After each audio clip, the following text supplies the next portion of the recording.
салом тамошобинони азиз, хулосаи хабарҳои муҳими душанбе 21 июни тоҷикистонро аз пойгоҳи хабарӣ бомдод бароятон пешкаш мекунем. Шурӯъ мекунем аз як нигоҳи кӯтоҳ ба сархати хабари муҳими рӯз дар ин барнома. ҳукумати тоҷикистон ҳолатҳои нави коронавирусро тасдиқ кард. боздошти сардори шуъбаи кумитаи давлатии амнияти миллии ноҳияи ҳамадонӣ бо муовин ва як кормандаш муфаттиши парвандаи Иззат Амонро эваз карданд. ҳушдори Ёдгор Файзов бояд ба қабули гурезаҳо аз Афғонистон тайёрӣ бинем. Эмомалӣ Раҳмон Иброҳим Раисиро бо пирӯзӣ табрик кард. Хитой ба Тоҷикистон 300 000 ваксинаи зидди коронавирус дод. Даргузашти Домулло Абдураҳмон аз коронавирус. даъвати раиси бемористони Ибни Сино бе ҳеҷ истилоҳа аз коронавирус эм шавед. падари овозхон Валиҷон Азизов аз дунё рафт. амалиёти наҷоти як гурба дар Душанбе. келини оила ба дуздии 250 000 сомонӣ пули хусураш айбдор мешавад. ва акнун тафсилоти хабарҳо. рӯзи 21 июн таҳти раёсати сарвазири Тоҷикистон Қоҳир Расулзода ҷаласаи навбатии ситоди ҷумҳуриявии мубориза бо коронавирус доир шуд. ситод дар пайи ин ҷаласа бидуни овардани кадом рақами мушаххас ба мардум хабар дод ки дар муассисаҳои тандурустии мамлакат ҳолатҳои гирифтор шудан ба бемории сироятии коронавирус ба қайд гирифта шуданд. ситод гуфт омили асосии хуруҷи навбатии бемории мазкурро мутахассисон дар бетаваҷҷӯҳӣ, риоя накардани муҳлати муайяншуда барои худмуҳофизатии шаҳрвандони мамлакат ки аз хориҷи кишвар баргашта буданд, истифода накардани ниқоб ва дигар тавсияҳо арзёбӣ мекунанд. вобаста ба ин аз ҳар як сокини мамлакат қатъиян риоя намудани тавсияи мутахассисони соҳа, бе зарурат гашту гузор накардан, истифодаи ниқоб дар ҷойҳои ҷамъиятӣ ва дигар маводҳои безараргардонӣ талаб карда шудааст. дар ҷаласа зикр карданд ки мутаассифона вақтҳои охир дар қаламрави ҷумҳурии Тоҷикистон низ сокинон беаҳамиятӣ зоҳир мекунанд ки ин метавонад ҳолати манфиро ба миён орад. дар хабар гуфта мешавад ки ситоди ҷумҳуриявӣ қарорҳои дахлдор аз ҷумла пурзур намудани ҳамоҳангии фаъолияти вазорату идораҳои дахлдор дар самти назорати риояи қоидаҳои гигиении шахсӣ ва ҷамъиятӣ аз ҷониби сокинон, назорати марказҳои хизматрасонию фарҳангӣ, андешидани чораҳои қатъии пешгиркунанда ва зидди эпидемикӣ, риояи қоидаҳои санитарию гигиенӣ ҳангоми гузаронидани тӯю маъракаҳо ва маросими дафн, ҳамчунин бо мақсади пешгирии паҳншавии бемории сироятии коронавирус ҳангоми анҷом додани парвозҳои байналмилалиро қабул намуд. мушаххасоти қарорҳои қабулшуда нашр нашудааст. эътирофи хуруҷи нави коронавирус дар Тоҷикистон дар ҳолест ки вазорати тандурустӣ аз аввали моҳи январ ҳар рӯз пойфишорона гузориш медод ки дар кишвар ягон ҳолати нави коронавирус ошкор нашудааст. бино ба иттилои дарёфтии пойгоҳи хабарии бомдод, сардори шуъбаи кумитаи давлатии амнияти миллии Тоҷикистон дар ноҳияи ҳамадонӣ ҳамроҳи муовинаш ва боз як корманди ин идора дастгир карданд. як манбаи бомдод гуфт ки ин се корманди амният ҳангоми аз як соҳибкор гирифтани маблағи бузург ҳамчун пора боздошт шуданд. ба гуфтаи амсубати бомдод, боздошти ин се мансабдор аз ҷониби хадамоти СБ яъне амнияти дохилии худи кумитаи давлатии амнияти миллӣ сурат гирифтааст ва мудири шуъбаи амнияти ноҳияи ҳамадонӣ, муовини ӯ ва кормандонаш ҳоло дар ҳабси пешақӣ қарор дошта аз мақомҳояш бо ҷурми пас задани шаъну эътибори кормандони кумитаи давлатии амнияти миллӣ барканор карда шуданд. ростӣ барои чӣ кори мушаххасе аз соҳибкор пул талаб кардани ин се мақоми амниятӣ ҳанӯз рӯшан нест, вале сухан дар бораи маблағи бузург меравад. онҳоро тақрибан як ҳафта пеш дастгир карданд. гуфт амсубати бомдод ки ба далели халал нарасонидан ба ҷараёни тафтишот аз ифшои тафсилоти бештар дар ҳоли ҳозир худдорӣ мекунад. ӯ хабар дод ки се афсари дастгиршударо аз ҳамадонӣ ба шаҳри Кӯлоб бурданд, вале маълум нест ки онҳо дар боздоштгоҳи Кӯлоб қарор доранд ва ё ба Душанбе бурда шуданд. як манбаи дигари бомдод аз ноҳияи ҳамадонӣ боздошти кормандони амниятиро тасдиқ карда ва гуфт муовин ва корманди боздоштшудаи кумитаи давлатии амнияти миллӣ Толиб و ربانی نام داشته، یکی زوده ونج و یکی دیگرش اسکولوب می باشد. همصحبت بامداد گفت سردار شعبه کمیته دولتی امنیت ملی نویه همدانی از ولایت سوخت بود، ولی نامش را نمیداند. تفصیلات دیگری قضیه هنوز به دست نرسیده است. مقامات کمیته دولتی امنیت ملی تا کنون خبر بازداشت 3 افسر این نهاد را شرح ندادند. ریاست تفتیشات وزارت کارهای داخلی تاجیکستان مفتش پرونده عزت امان حامی شناخته حقوق مهاجران کاری تاجیک در روسیه را عوض کرده است. پیشتر نزدیکان عزت امان از کار ایرج قوتوف مفتش قبلی پرونده شکایت کرده بودند. حالا به جای او سپر سفاروف مفتش دیگر وزارت کارهای داخله تفتیش پرونده را بر دوش گرفته است. یک منبع از ریاست تفتیشاتی وزارت کارهای داخله به شرط ذکر نکردن نامش روز 21 ایون با تصدیق این خبر به رادیو آزادی گفت سپر سفاروف به تفتیش پیشکی پرونده شروع کرده است. از سفاروف این منبع همچون مفتش سابقه دار نام برد. سبب‌های اصلی عوض کردن مفتش را در وزارت کارهای داخلی شرح ندادند، ولی قبلا نزدیکان عزت امان نسبت به شیوه کار او به این نهاد عریضه نوشته بودند.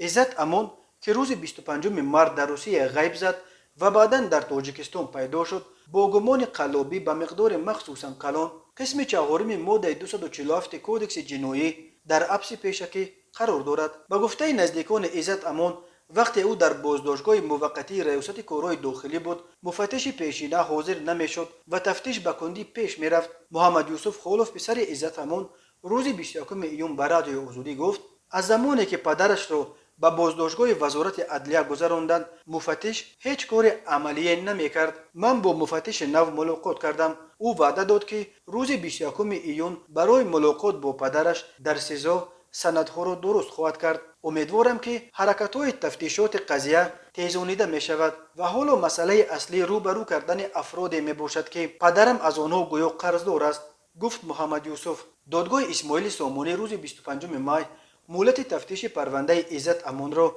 برای 2 ماه دیگر دراز کرد. عزت امان رهبر مرکز تاجیکان در روسیه بود و به مهاجران مشورت حقوقی میداد. او در شبکه‌های اجتماعی فعال بود و از سیاست حکومت تاجیکستان تنقید میکرد. بسیاری ها پرونده او را سیاسی و یک نوع فشار به دیگر اندیشان مینامند. پرزیدنت تاجیکستان امامعلی رحمان با ارسال یک برقیه تبریکی ابراهیم رئیسی را به مناسبت پیروزیش در انتخابات پرزیدنت ایران تبریک کرده است. در برقیه از جمله آمده است: جناب عالی، به شما تبریکات و تمنیات نیک خویش را به مناسبت پیروزیتان در انتخابات رئیس جمهوری اسلامی ایران ابراز می نمایم.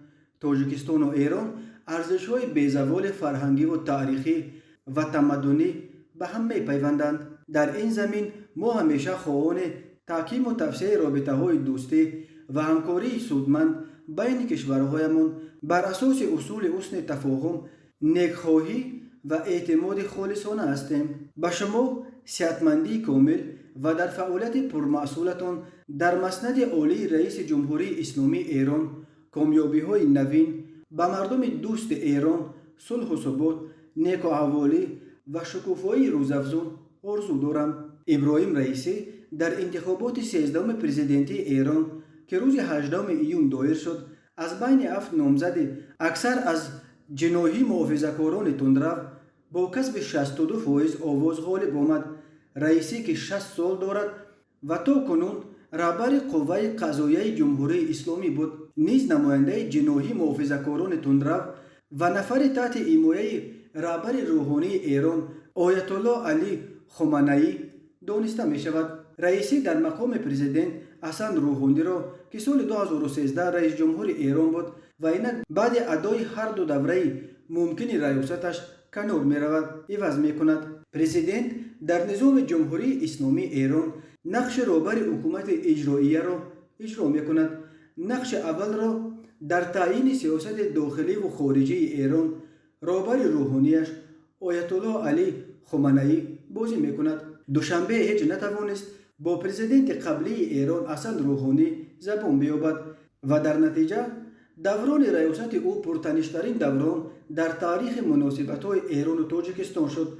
تهران دوشنبه را با پنهان کردن میلیاردها دلار از فروش نفت پنهان کرده میلیاردر ایرانی بابک زنجانی که در ایران به قتل محکوم شده است گناهگار می کند.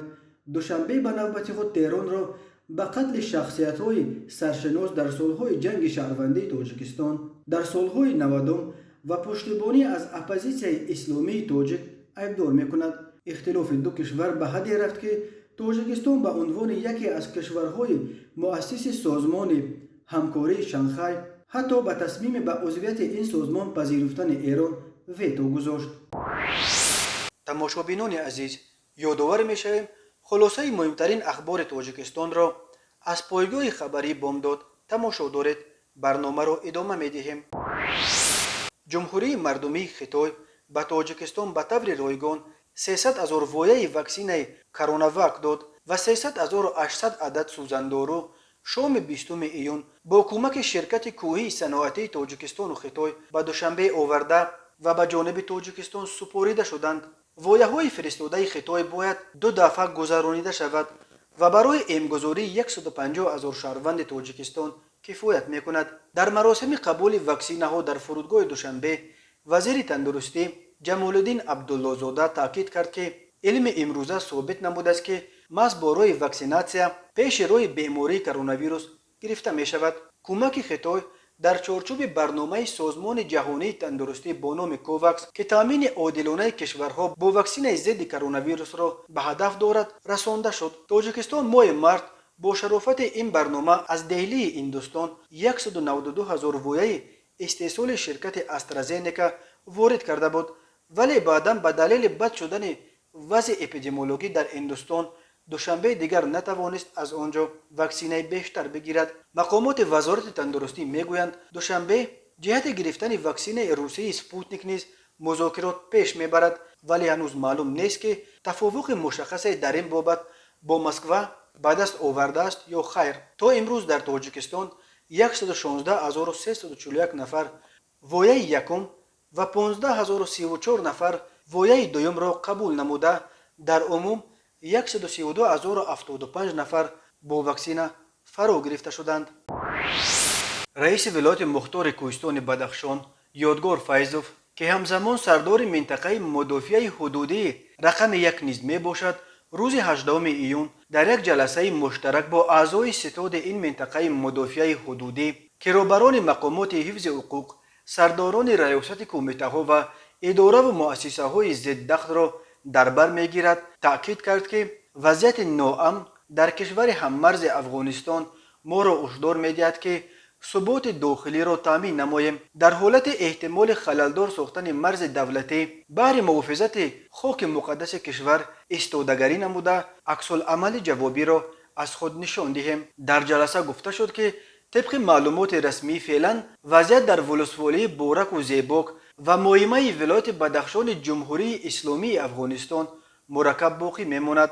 گروه های تندرو اکثر منطقه های هممرز با تاجیکستان را تصرف کردند و به زیربنای کشور همسایه خسارات مالی و جانی وارد کردند. یادگار فیضوف در این شرایط تقویت دادن ذخیره مادی و تکنیکی و انسانی را در شهر و ناحیه های همسرحد ولایت مختار کوهستان بدخشان وظیفه مهم کار اعضای ستاد منطقه مدافع حدودی رقم 1 نامید و معین و مشخص نمودن جایهای امن، ذخیره مواد سوزشواری، خوراک و لباسواری و نقلیات ضروری را در حالت احتمال قبول گریزه های اجباری از خاک کشور هممرز مهم مانداد نمود. گفته می شود در اطلاعیه خدمات مطبوعات رئیس ولایت مختار کوهستان بدخشان. بنا به این منبع رئیس ولایت مختار کوهستان بدخشان یادگار فیضوف اوید به هماهنگسازی نقشه عمل با اهالی و کمک و دستگیری سرحدبانان ابراز نظر نموده گفت همکاری ساکنان دهه‌های نزد سرحدی با سرحدبانان را در سطح ضروری برآمانده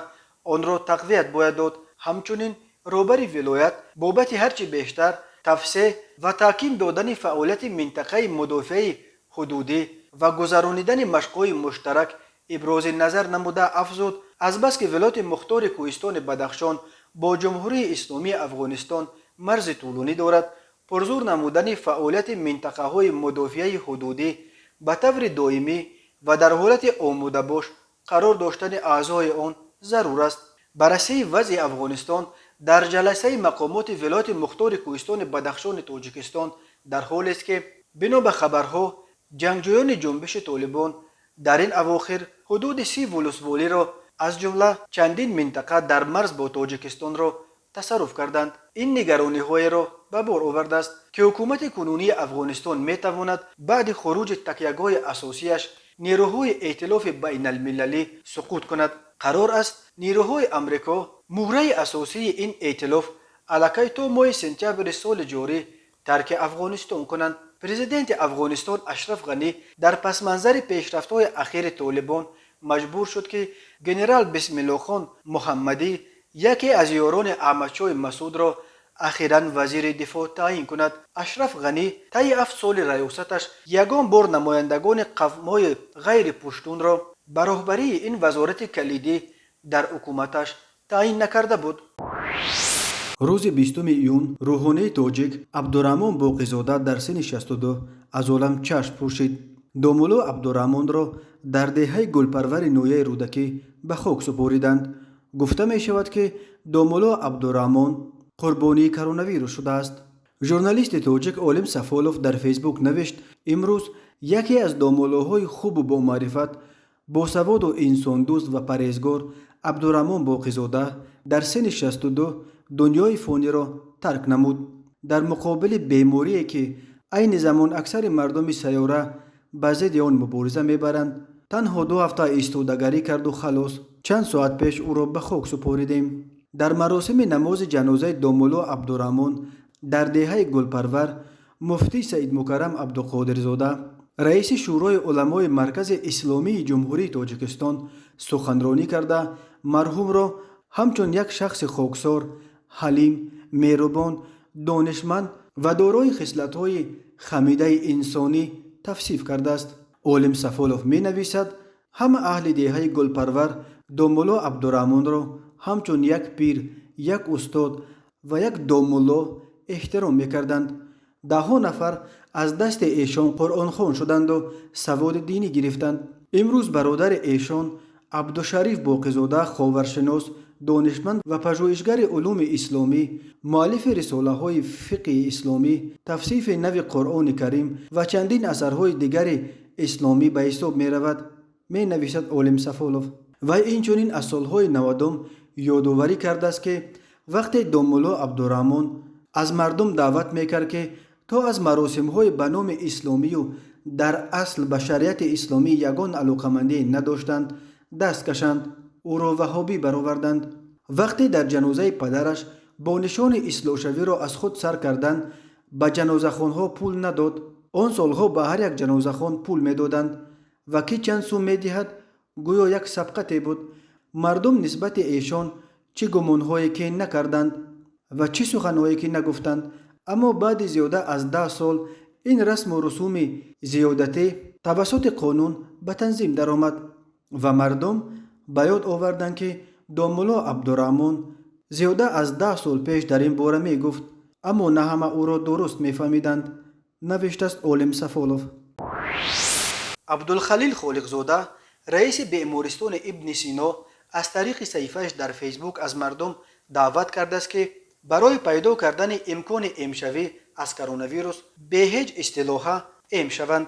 عبدالخلیل خالقزاده نوشت که خود او روز 19 ایون یکی از آخرین کارمند بیمارستان ابن سینا بود که به ضد کرونا ویروس ام شد. برای ام شدن من چندین عامل را به حساب گرفتم. یکم، واکسینه های به بیمارستان ما داده شده به همه کارمندان و به این جانب هم رسید. دوم، پدانهای من در طول این مدت پایان آمده و به 1 از 5 رسید. نوشته است خالقزاده.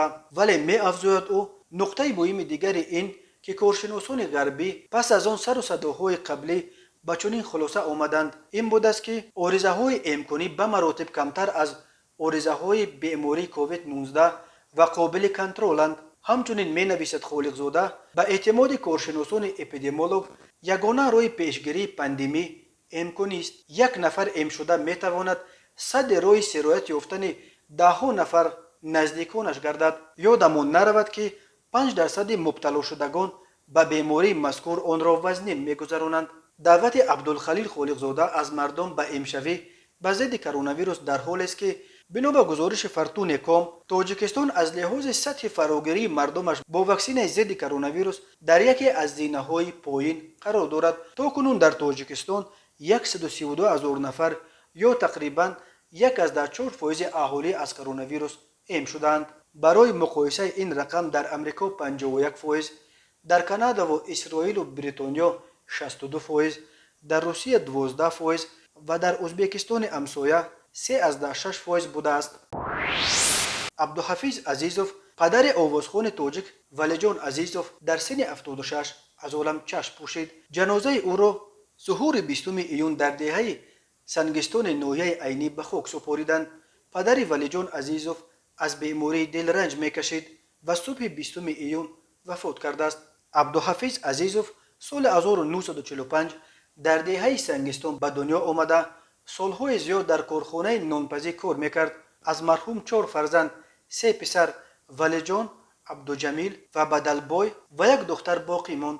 ولیجان تنها فرزند این خانواده است که پیشه آوازخوانی را انتخاب کرده است. اسم او در اول سالهای 2000 در دوران هنرنماییش همراه غالب جان یوسفوف در گروه احسان بخصوص بعد ترانه گریه مکن عزیز من مشهور شد. بعد پراکنده شدن گروه احسان ولیجان عزیزوف به فعالیت آوازخوانیش مستقلانه ادامه داد و حالا یکی از ستاره های استراده تاجیکستان به شمار می رود. نجات بخشان ریاست ایالت‌های فوق‌العاده شهر دوشنبه روز 20 ایون گربه را که در لب بام بنای چهارقبته در مانده بود نجات دادند و به آزار پایین آوردند.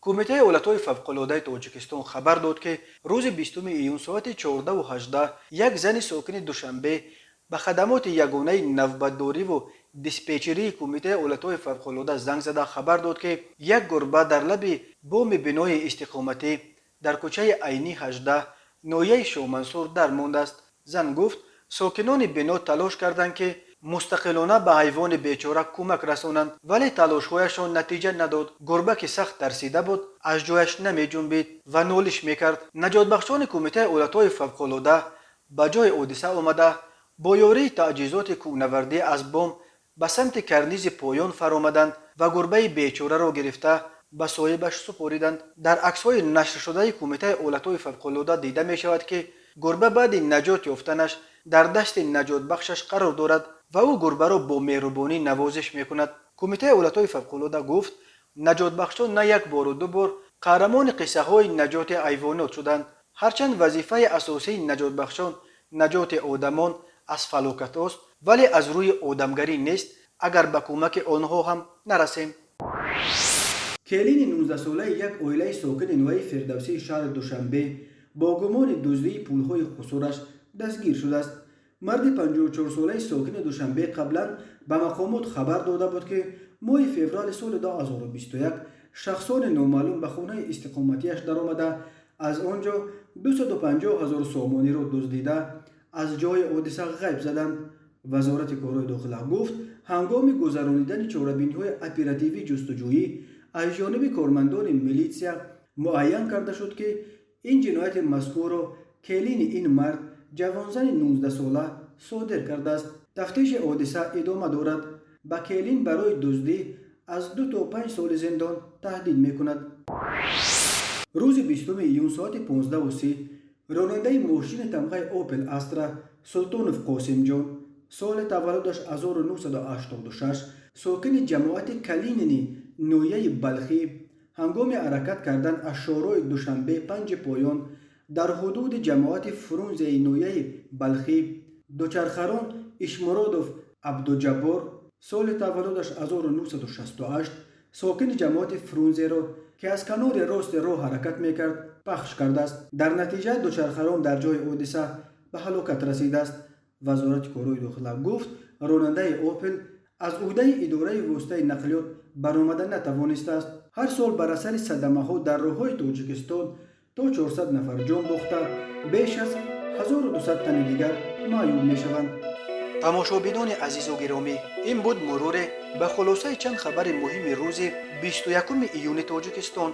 خبر و گزارش‌های بیشتر از تاجیکستان و درباره تاجیکستان را در سامانه پایگاه خبری بامداد پیگیری نمایید. www.bondod.com. خوش باشید.